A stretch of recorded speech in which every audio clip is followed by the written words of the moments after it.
It's coming. How many areas will see feet of snow late this week? Plus, a child's family sues a Colorado school district and sheriff's office, claiming their special needs son was handcuffed and abandoned by deputies for no reason. And taking a stand or jumping the gun. Immediately, fully, and safely reopen our county. Douglas County makes its pitch to loosen COVID restrictions. Leaders claim the vaccines are here, the hospitals are prepared, and businesses need the freedom to make money. Whenever any form of government becomes destructive to these ends, it is the right of the people to alter or to abolish it. All of these things will be, phasing out, in the coming weeks and months. It's really just a matter of making sure that our most vulnerable are protected. The governor preaches patience, as Douglas County leaders say their patience has run out. And tonight, Denver 7 is going 360 on the push to reopen Colorado. You're going to hear perspectives from Douglas County commissioners pushing for a rapid change and the governor there who is looking to reopen more slowly. You will also hear from governors who've already made the move to reopen and different health leaders on whether this is the right time. We begin our 360 coverage with Denver 7 political reporter Megan Lopez. And Megan, everyone in the story ultimately has the same goal here. Yeah, that's right, Shannon and Ann, and that goal is to protect lives, but also to protect livelihoods. Here in Douglas County, the positivity rate for COVID is about 5.1%, which county commissioners admit is a little high. Now, the county itself is in a level yellow, but it does have that 5-star program. Still, the county commissioners say that 82% of its residents who are 70 and older, so some of the most vulnerable residents, have been vaccinated. So they say that this is not a reckless decision. They want to reopen. Any other day, any other time, this would feel like a festival. Good music, good weather, and the people here say a good cause. We are here to make our voices heard about reopening Douglas County. In the parking lot across from the county commissioner's court, more than 100 adults, kids, and even a Donald Trump doll gathered to say it's time to reopen. We don't want to live like this. That's the whole point. We want our freedoms back.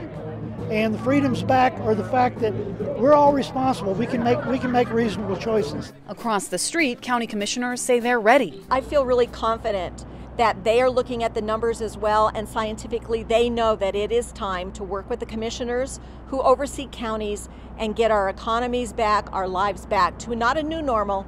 The board remains concerned about ongoing business restrictions and closures. So on Tuesday, and hereby petitions the state to immediately, fully, and safely reopen our county. They signed a resolution asking the state to lift COVID restrictions. While most agreed, we need to open up, especially in Douglas County. We need to be bold. What we are doing to our children is criminal. We have to take a stand against overreaching government mandates. 2 residents spoke out against the idea. This resolution is a divisive, irresponsible, uncooperative political maneuver. But the resolution is only an ask. Unlike Custer County, Doug Ho says it's not going to reopen on its own. And Commissioner Laura Thomas says the state seems receptive. I just got a phone call from the state health department. They are going to have a meeting on Friday for all the elected officials so we can start working on a plan to open up this state. So I applaud the governor and the health department for leading the way.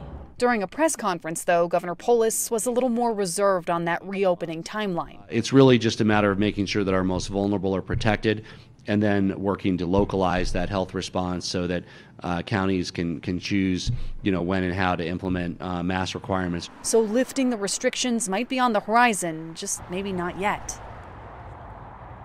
So we reached out to Tri-County to ask about reopening, and in a statement, the executive director said, quote, Tri-County Health Department concurs with faster reopening and will be conveying concerns of elected officials and residents in all of our counties when we take part in the discussions with CDPHE.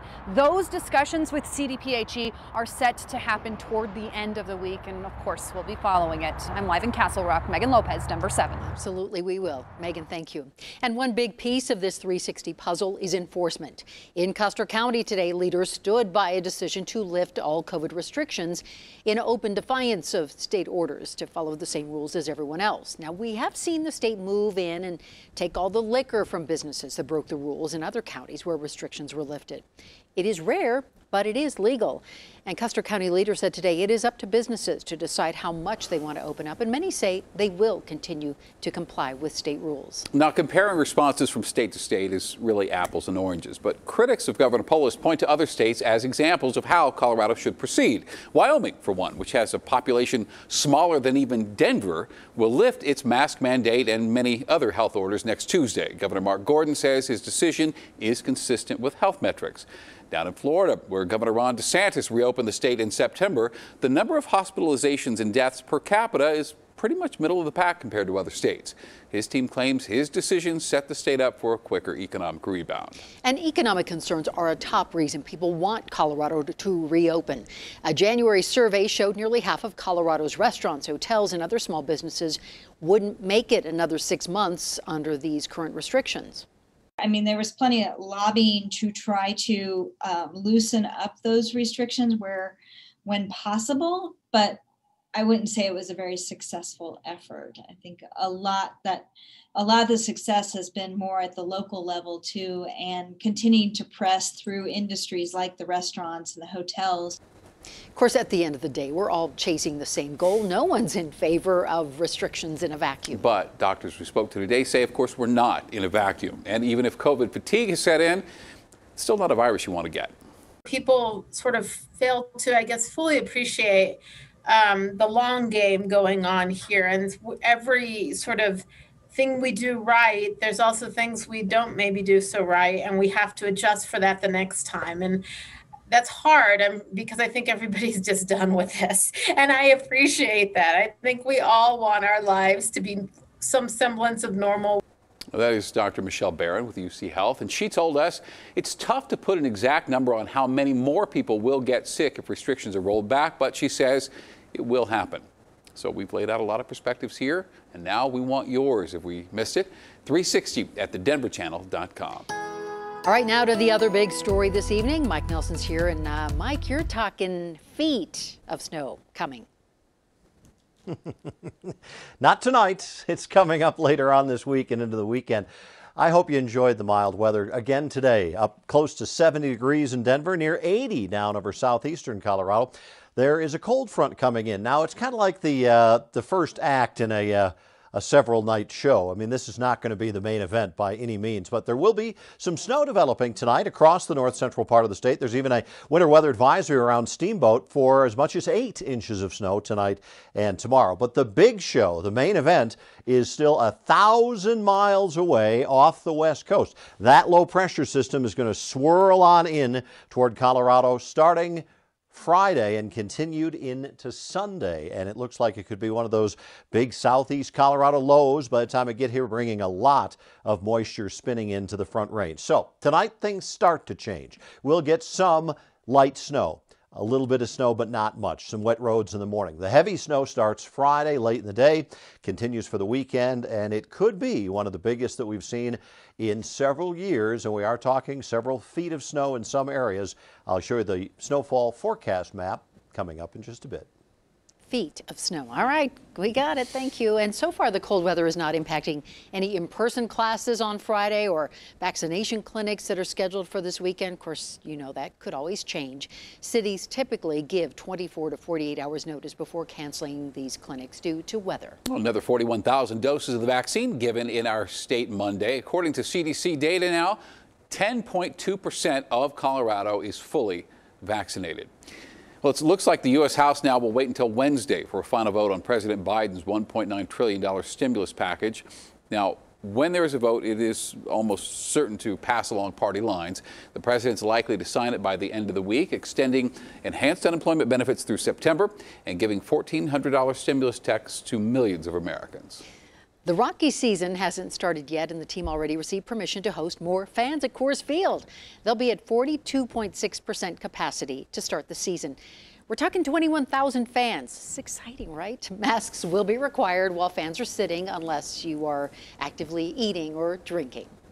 An 11-year-old boy with autism was arrested at a Douglas County middle school by a school resource officer. And now the ACLU is filing a lawsuit against the school district and the sheriff's office. Denver 7's Ivan Rodriguez spoke to that boy's mother, who says her son experienced trauma he'll never forget. Since kindergarten, 11-year-old AV has taken part in individual education plans, partly because of his autism. We don't want to hurt you. But this body camera from an SRO stationed at Sagebrook Middle School shows one of the most traumatic days AV has experienced. I learned that he was in the back of a police car, and it was for poking another child with a pencil after that child was marking on him. That child who was poked by the pencil received only scratches. Stop! You gotta stop. Look at Ow, you're choking AV, in turn, was handcuffed in his own classroom after school staff warned SROs of his condition. I'm telling you what we're doing. Do you understand? No! Do you understand? Witnesses say AV was then dragged to a patrol car and left there for hours.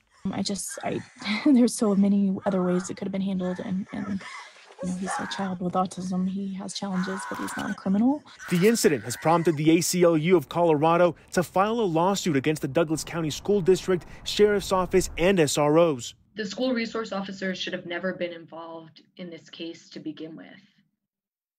Counselors, not cops, should be handling these types of classroom management situations, especially with students with disabilities. The Douglas County School District says it hasn't been served with a complaint yet and doesn't comment on active litigation. The Sheriff's Office says in part they are committed to protecting the entire community, especially the students and staff who attend our schools.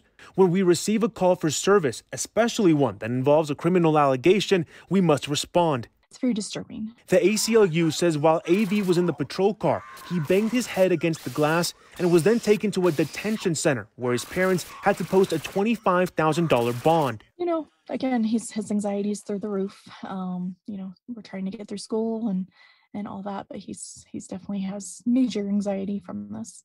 His mom hopes the damage done that day doesn't follow him the rest of his life. Ivan Rodriguez, Denver 7. Next at 5, new information as police investigate a weekend party turned riot in Boulder. A 10-year-old speaks out after an incident on the mountain. It'd be the least that he could do to say sorry. His message for the snowboarder who sent him to the hospital. Plus, Mike Nelson is back with more on the dramatic temperature swing on the way.